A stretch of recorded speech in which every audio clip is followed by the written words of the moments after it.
tales to sailors' tunes, storm and adventure, heat and cold, if schooners, islands, and maroons and buccaneers and buried gold, and all the old romance retold exactly in the ancient way, can please as me they pleased of old, the wiser youngsters of today. So be it. Ha-ha, and fall off.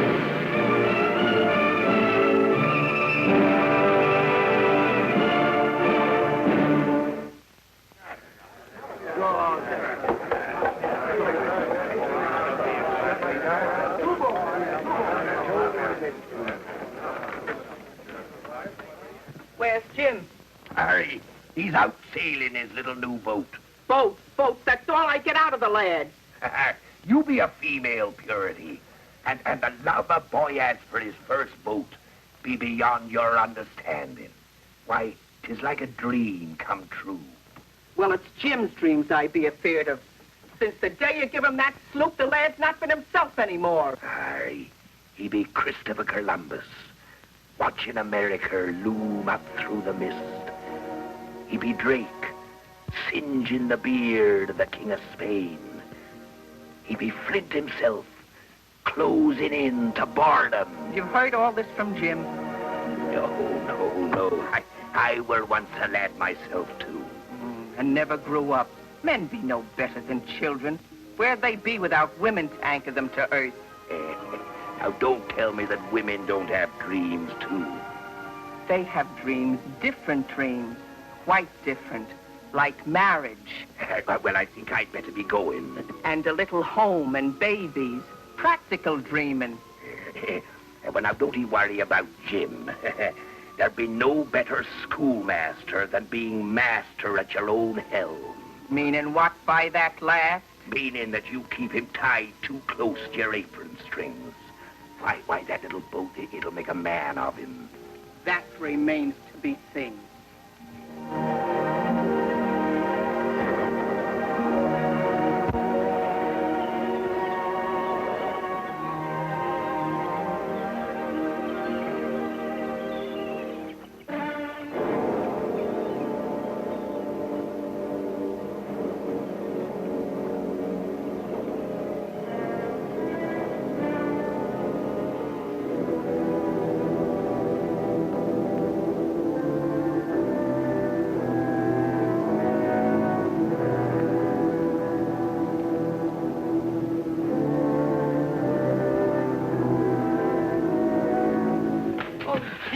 Jim, lad. Thank goodness you're here, Long John. Belay. I'm sorry I'm so late, Miss Purity. You'll be a lot more sorrier when I get through with you. Go to your room. But I can explain, Miss Purity. Now, Miss Purity's been anxious about you. You'd best be careful now, or you'll be losing your new boat. But I'm trying to tell you, I was keeping my promise and sailing close inshore when I found a bay. The sun was going down, so I decided to sail home. I told you, go to your room. Please, listen. You better make it good, lad. But this really happened. I sighted a ship. She was anchored in the bay. I sailed up close and gave them a call, but no one answered. Well? Everything was still. Awfully still, Miss Purity. There was a queer kind of quiet about the ship. It scared me. Nothing stirred aboard her save the flag.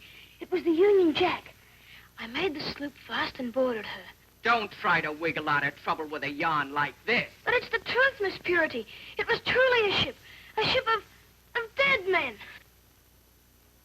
You'll never sleep with these foolish notions. I told you his dreams had turned sour on him. You best go to bed, lad, and sleep it off. I'll have more to say to you tomorrow about your boat. But the crew are all slain. You've got to believe me. Come along.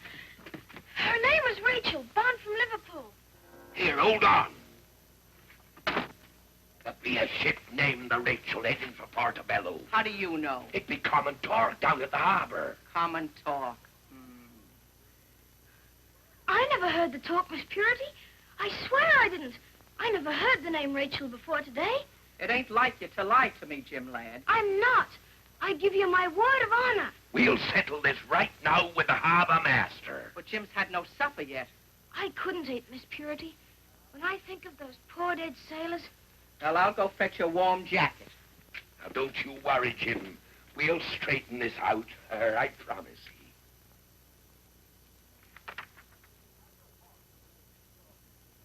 We've had reports of Rachel's progress ever since she sailed from England.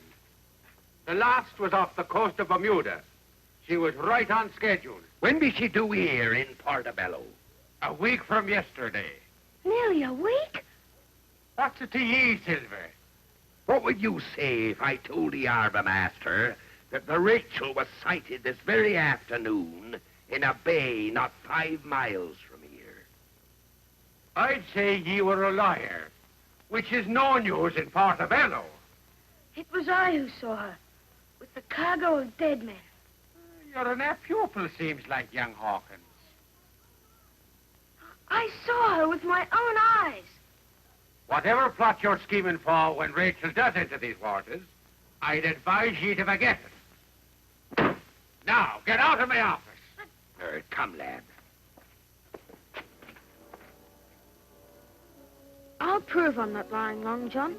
There's a breeze blowing, and the moon is full. We can take my boat and sail out to the bay. Patch, go back and tell Miss Purity to expect us when she sees us. Aye, Long John.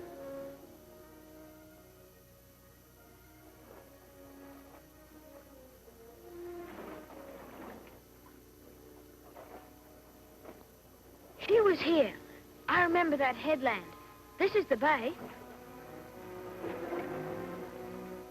And the ghost ship? She was real. Ah, like the Flying Dutchman.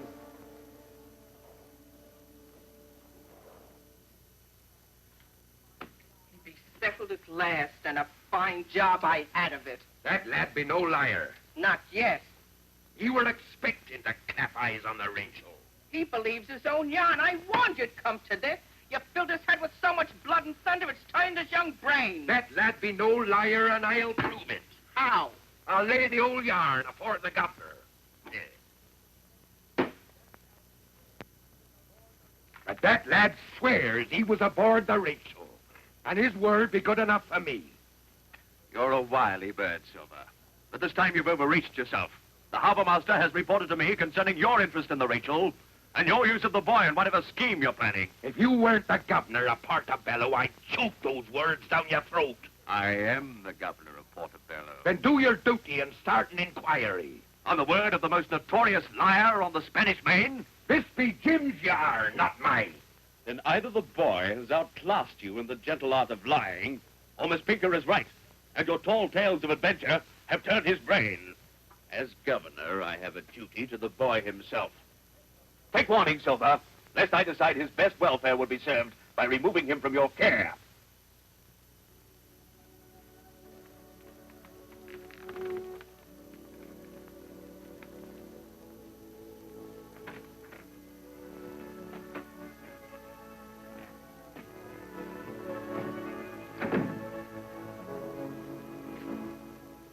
Miss Purity's forbidden me to sail my boat.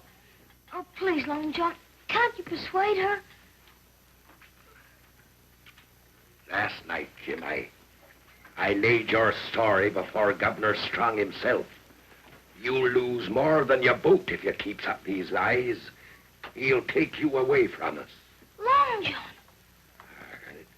It might be best for you at that.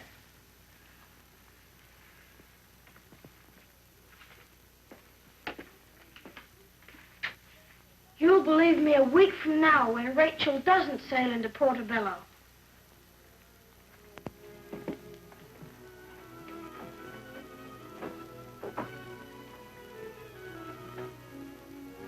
Go through the wine cellar, Ironhead, and make a list of things we're running short of.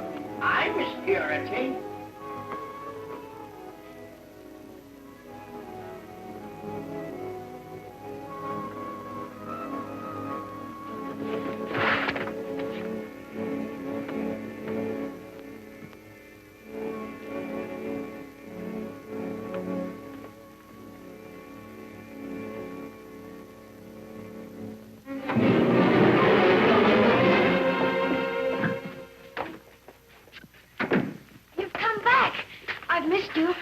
I have news, Jim. Oh, leave the lad to his books. They'll empty his head of all that seafaring foolishness. Your ghost ship, Rachel, has just dropped anchor in Portobello. Dead on schedule, with a full crew and cargo. But I've told you the truth. I've told you the truth! Jim! It's for your fault. Stop him. He'll be heading for the harbor.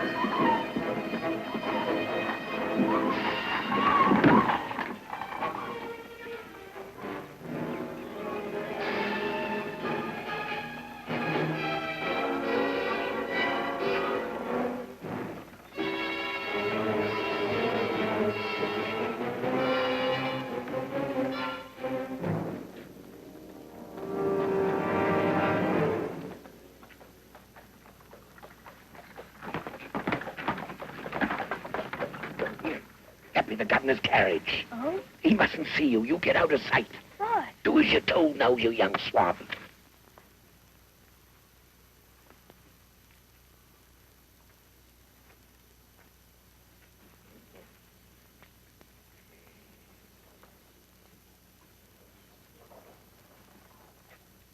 Silver. 'Tis a fine morning, Governor. Still interested in the Rachel, I see. She's a trim little craft and speedy. But not so speedy as you would lead me to believe. Oh, young Jimmy was just jesting. And I swallowed his yarn hook, line, and sinker. There's more on all this than meets the eye, Silver.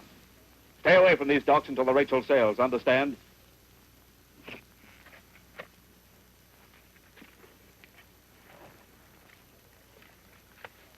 Somehow or other, that oily villain has discovered that the Rachel is here to load bullion. Double the guard between the warehouse where the bullion is stored to the ship's hold. How long will loading take? Rachel's captain hopes to make the next tide, sir, at 9 this evening. See that nothing deters him.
The rest of that day was the most awful day I ever remember. I was disgraced before everyone. I almost stopped believing in myself.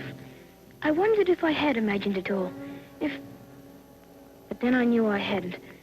The dead sailors I saw on the deck, that was real.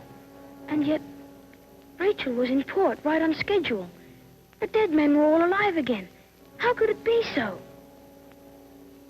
At last I made up my mind that there was only one way.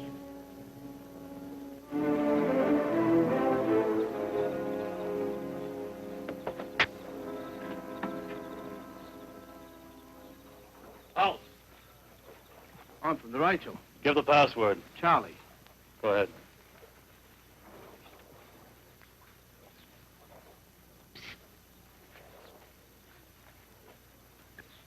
I'm cabin boy from the Rachel.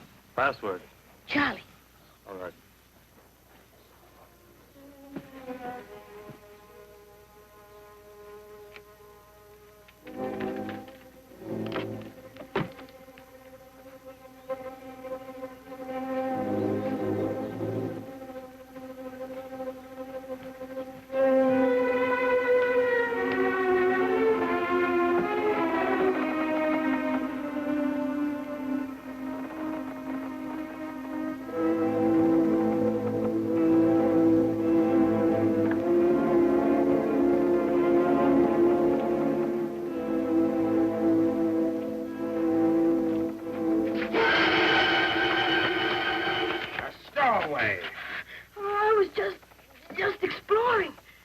Smart ones will slip past the guard they clapped on us.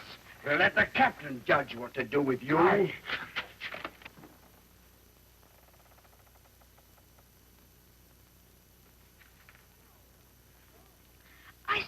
was just exploring the ship, Captain. You like the sea, huh?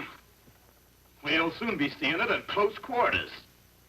We don't take any chances, shipmates. We haul him along with us and dump him in the open sea.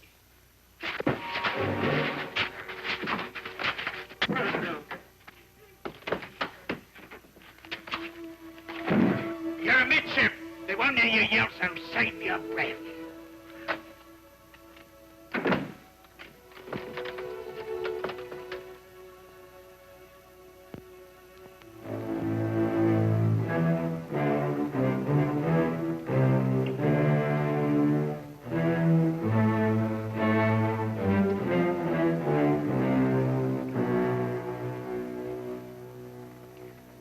I knew now that I was right about the Rachel. How dead men could come alive, I didn't know. But somehow they had. I wasn't a liar, and I hadn't disgraced Miss Purity and Long John. But they would never know it. They'd think I had fled like a coward. I should be thrown overboard and drowned. I should die. And they would never know the truth.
We got away with it. A fortune in bullion. We'll celebrate this night. Yeah. I don't know what to think. I suppose it'd be all my fault. The way Jim kept it up, lie upon lie. He disgraced us before the whole town. I'd best go and see that the lad's settled proper for the night.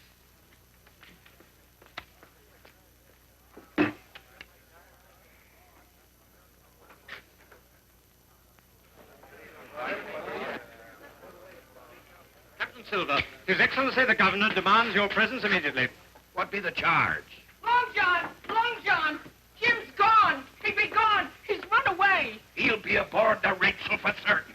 Word has reached the governor of a survivor from the Rachel found on another island. A survivor? He swears the Rachel was pursued for days by an unnamed pirate vessel. She raced for Portobello but was overtaken and boarded. The crew was slain. Then Jim spoke the truth! This one man, thrown overboard for dead, revived. Here, never mind that. The Rachel has 2 hours start and Jim's aboard. Crew of the faithful. Fire! We have work to do. Now listen.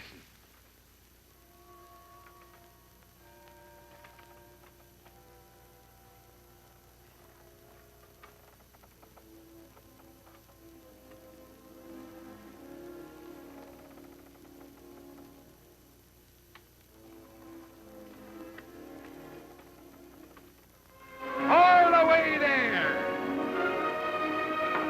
Long John. The governor has dispatched his speediest man of war, but we lack information as to Rachel's course. Well, tell him to follow his nose, the same as I shall. Clap on all the sail we have.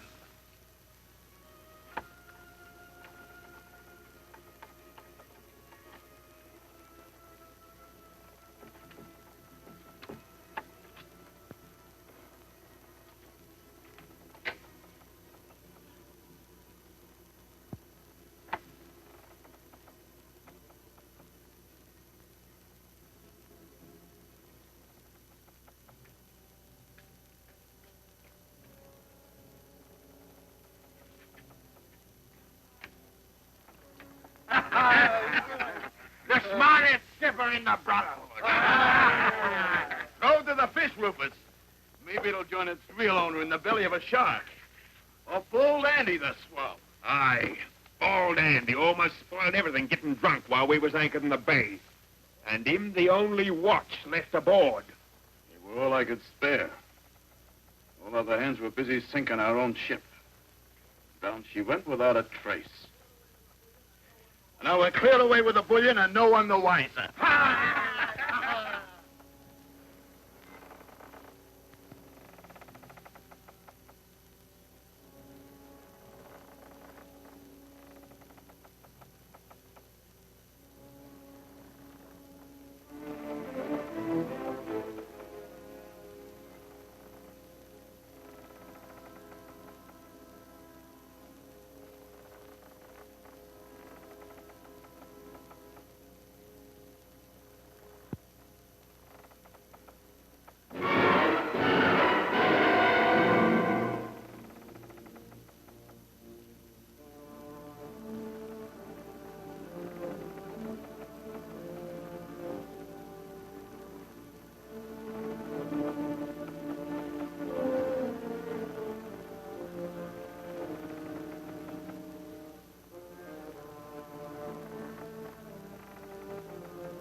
Get your hands back on the wheel. Head back to Portobello. I'll kill you if you don't. Your mates are all drunk. They can't help you. I promise you a free pardon in the name of Gunner Strong.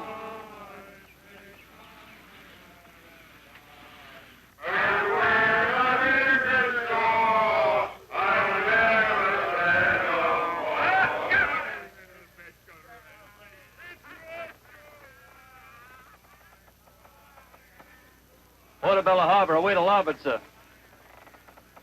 Head for the shore and run her aground. Run her aground.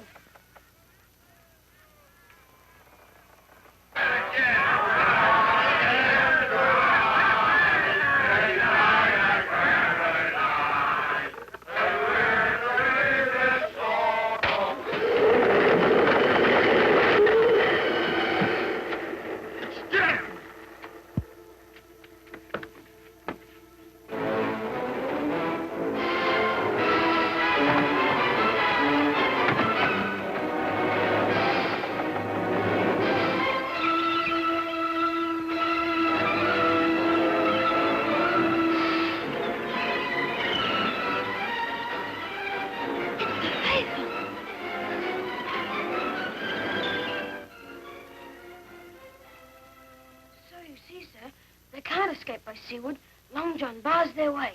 Close off their escape route by land. Yes, Your Excellency. Sir, the helmsman. I gave him my word he would go free.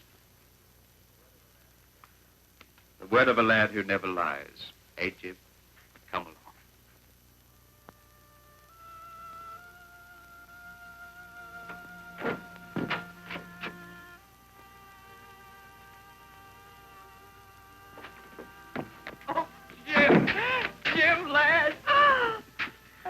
The lad is a hero, Miss Pinker. Oh, he be safe. That's all that matters. To be sure you're a hero. You've earned the gratitude of Portobello and my deepest apologies. And mine, too. May I sail my boat again, Miss Purity?